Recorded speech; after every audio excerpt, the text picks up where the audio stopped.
Welcome to class. Today I'll be teaching you the exact methods you can use to pass your Anatomy and Physiology course. So we use the McGraw-Hill textbook for lab, but even though it did provide the images and some labeling, it really didn't reinforce the information. So I had to find a different way to absorb in the material without really stressing myself.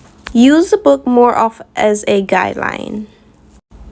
It's a very good reference and a really good place to do some labeling and get a first idea of what you'll be studying.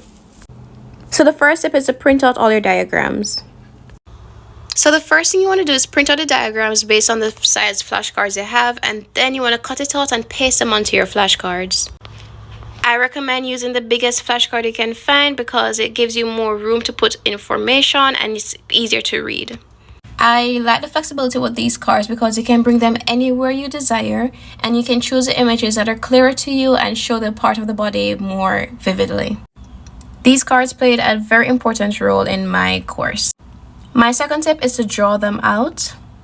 If you don't have access to a printer or find that printing colored is going to be too expensive, you can always use your skills and draw. You don't have to be an artist. As you can see here, I was just sketching models in the classroom, and you can easily do your labels, color code it based on your liking.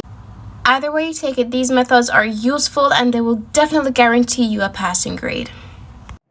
My third tip is to use mnemonics.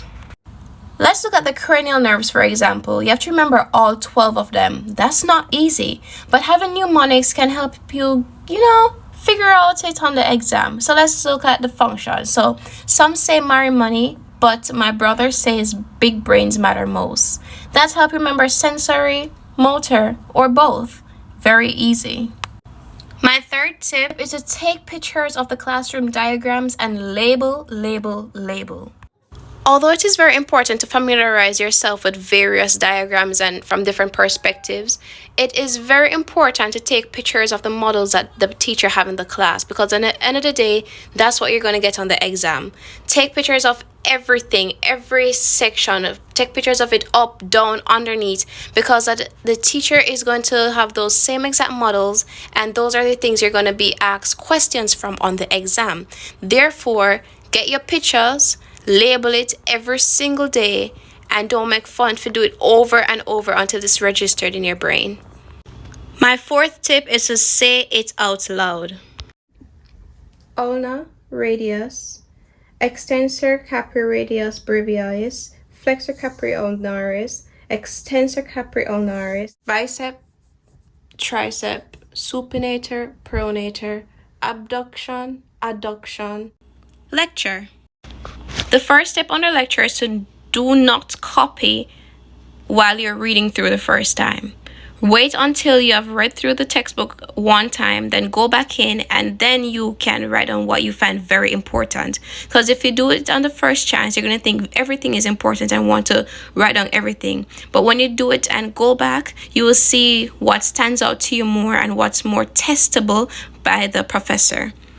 Do this by reading, defining, adding diagrams, and then you can go ahead and explain the diagram, then summarize exactly what you have just said.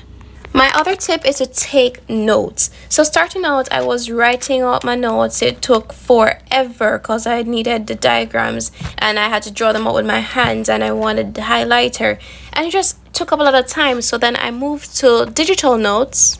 My professor reads exactly from the PowerPoints. That's why he provides them after class so that we can focus on him. Therefore, I had to write down all the important notes that he was talking about and then go back and add in the pictures and diagrams afterwards. I found this very effective because it took away a lot of time from me writing my notes, and this was a very good method to have more information. I also really like that I could print out my digital notes and have them in my book. My other tip is to do all your assignments and all your quizzes, and I mean all of them, guys, every single one of them. The grades from these assignments and quizzes really do cushion your grade, and I know it might not seem like a lot right now, but them accumulating together really makes a big difference, so do them. My last tip is to use your resources. So for my final exam, I did not have time to go through every chapter that we did in anatomy, so I found the videos on Crash Course relating to Anatomy 1, and I watched them that evening on 2x speed. I already know that man talk very fast, but I watched them and it was a very good refresher. So use your resources and don't feel like you have to stick to the one method.